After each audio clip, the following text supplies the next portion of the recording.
Hello guys, this is Prime Concept. You're welcome once again to my channel.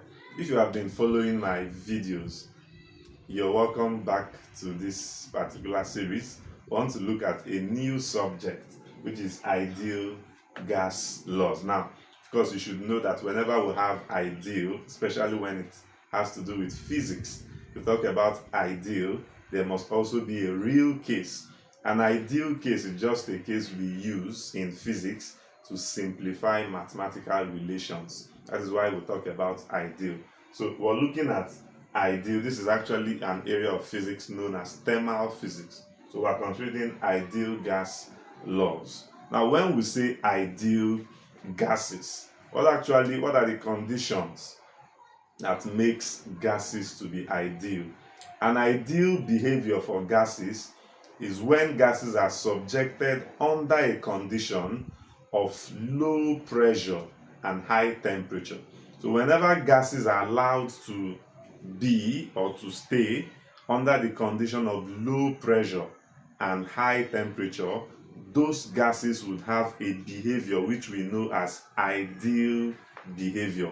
But when these gases are subjected to a condition of high pressure and low temperature, then these gases will be seen to deviate from ideal behavior.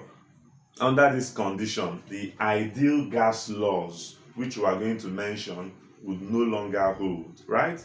Now, take note of what I mentioned. Gases behave ideally. This is the condition. Gases behave ideally under the condition of one, high temperature, and two, low pressure.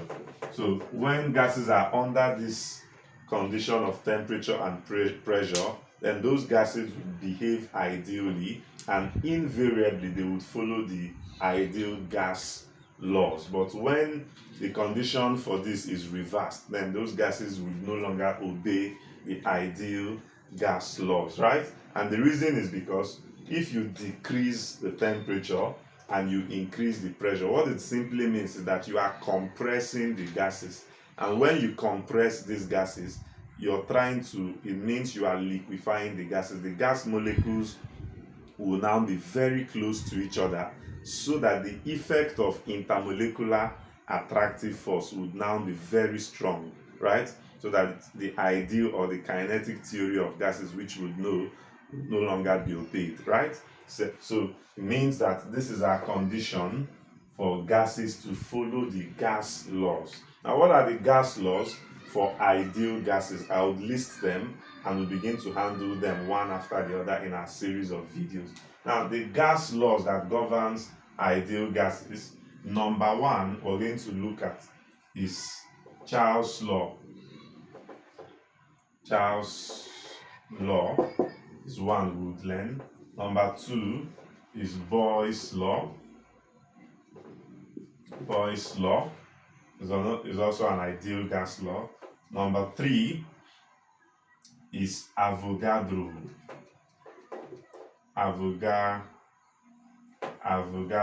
law. Avogadro's law. Number four is Gay-Lussac's law, right? So these are some of the laws. We're still going to consider number five. We're going to consider Dalton's law of partial pressure. Of course, before the Dalton, would look at the general gas law or ideal gas equation, which we know.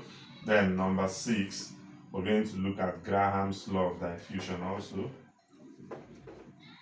Graham's law of diffusion. So these are some of the laws we are going to consider in this series of ideal gas laws. So quickly, we want to jump into analyzing the first on our list, which is Charles' law. Right?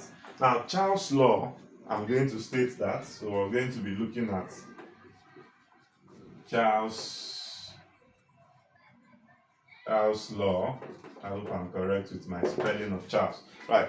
Charles law states that at constant pressure, the volume of a fixed mass of gas is proportional to the absolute temperature.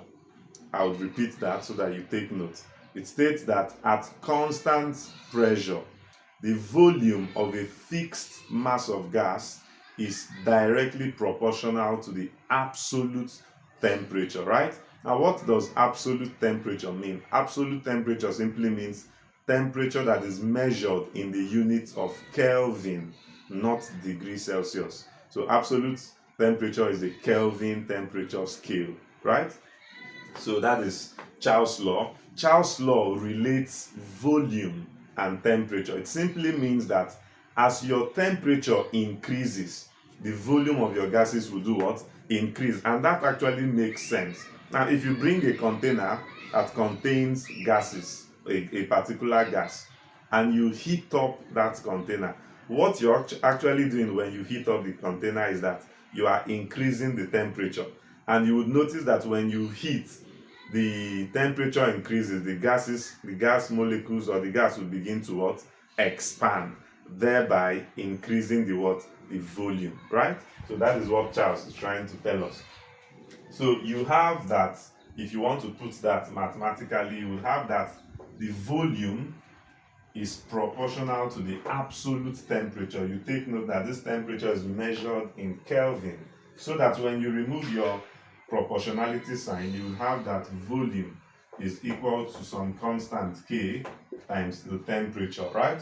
Yes. Now, if I make the constant K the subject, I would have that K is volume divided by temperature, which would now imply that I can say V1 over T1 equals V2 over what? T2. So this is what we now know as Charles law relationship. So it relates volume and temperature. Now there are certain points that would be necessary for you to note under Charles law. And what are those points? Number one is that, remember we said that Charles law states that at constant pressure, so one condition for Charles law is that the pressure should be kept constant. So you should note at number one, pressure is constant. Pressure is constant. Now, if pressure is constant, a process in thermal physics that involves constant pressure, that process is known as isobaric process. So what it means is that Charles law is an isobaric process. So Charles law follows the isobaric what? Process. So isobaric simply means a constant pressure process. So that is one thing you should know from Charles law. Number two, we mentioned that at constant pressure, the volume of a fixed mass of gas, so it means that the mass should remain constant for Charles law to hold, right? Or for Charles law to be true. If the mass should be fixed. And of course, if the mass is fixed, you would expect that the number of moles is also what? Fixed. So it means that the mass, invariably, number of moles is what? Fixed or constant. Fixed or constant. Now, for the mass of a system to remain constant, not to change, it simply means that you are working with what we know as a closed system. So this is also going to hold under the condition of what? A closed system. Because remember, in thermodynamics, you talk about three types of system. You have the open system, you have the closed system, you have the isolated system, right? So it means that if you want your mass to be constant, you should not be working with an open system. So rather, you should be working with what? A closed system. So these are some of the points that are really very important for you to note under the Charles law. Now, the next thing we want to consider for Charles law is the graphical illustration for Charles law. Graphical illustration for Charles law. Now, graphical illustration. So one thing you want to know is that if we plot a graph of V versus T in Kelvin, because we can plot a graph of volume against temperature in Kelvin, we can also plot a graph of volume against temperature in degrees Celsius. So those two graphs would be similar, but they have different points of their origin. So if we plot a graph of volume versus temperature in Kelvin, it's going to be a straight line graph. This is volume axis. This is my temperature in Kelvin. So this is going to be a straight line that passes through the origin. So this is how the graph of volume against temperature would be. And this graph passes through the origin. So it's very important to note. Now, we can also have a graph. We can also have a graph of volume against temperature, or this time around our temperature is in degrees Celsius. So that would be our second case. Volume versus temperature in degrees Celsius rather than Kelvin. So if you plot this graph, it would no longer go through the origin, right? Because of that value. If you recall, you want to find temperature in Kelvin. It's actually going to be temperature in degrees Celsius. It's going to be temperature in degrees Celsius plus 273, right? So because of this factor that adds, this factor will shift that graph. It will no longer start from the origin, right? So it means for you to get a value of 0 for your volume, it's going to be somewhere at the negative axis. So you would have something like this for this graph. So these are volume and these are temperature. These are temperature in degree Celsius. So our graph is going to go this way. Our graph is going to be like this. So somewhere around here, of course, you know that this part to my left is the negative temperature axis. This part to my right is the positive temperature axis. So somewhere around here we'll have a value of negative 273 degrees Celsius approximately. So this is what we have. So this point at negative 273, that is when the volume, the theoretical volume, is going to be 0. Of course, you should know that whenever you're on the x-axis, your y value would be 0.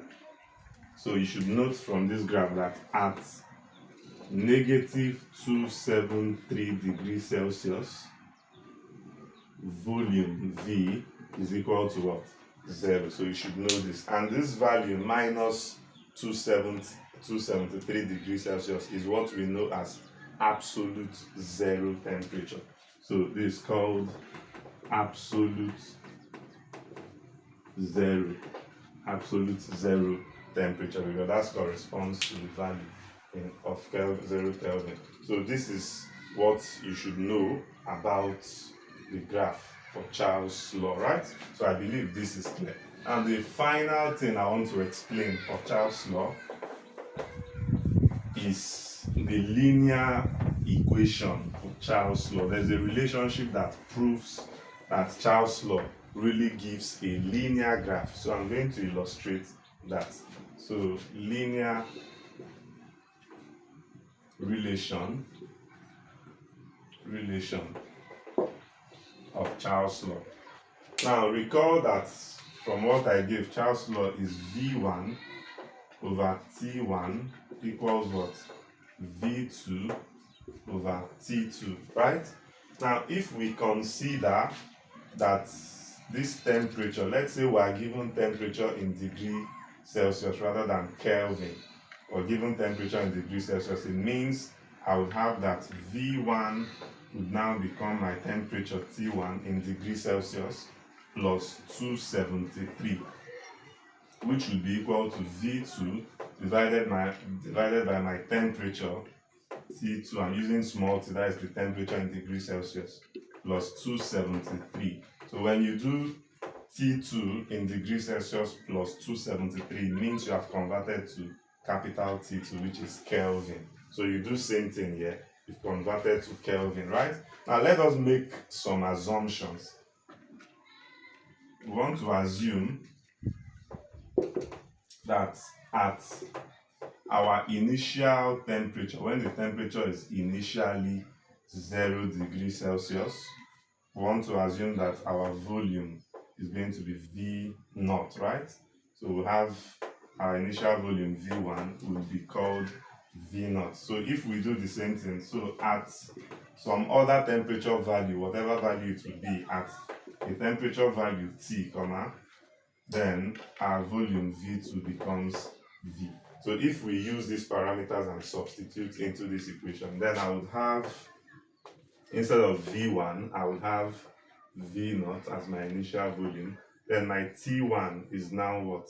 Is now 0. That is my initial temperature, which is 0. So I have 0 plus 273 is 273, which will be equal to V2 is now V, all divided by my T2 at some new temperature is T, plus 273. So this is what I have. So that I can cross multiply V times this is going to give me 273 V equals this times this would give me V naught into T plus 273, right? Now, so that I can divide through by 273, if I do so, I would have divided by 273 divided by 273, so that this can go, I'll be left with V equals V naught.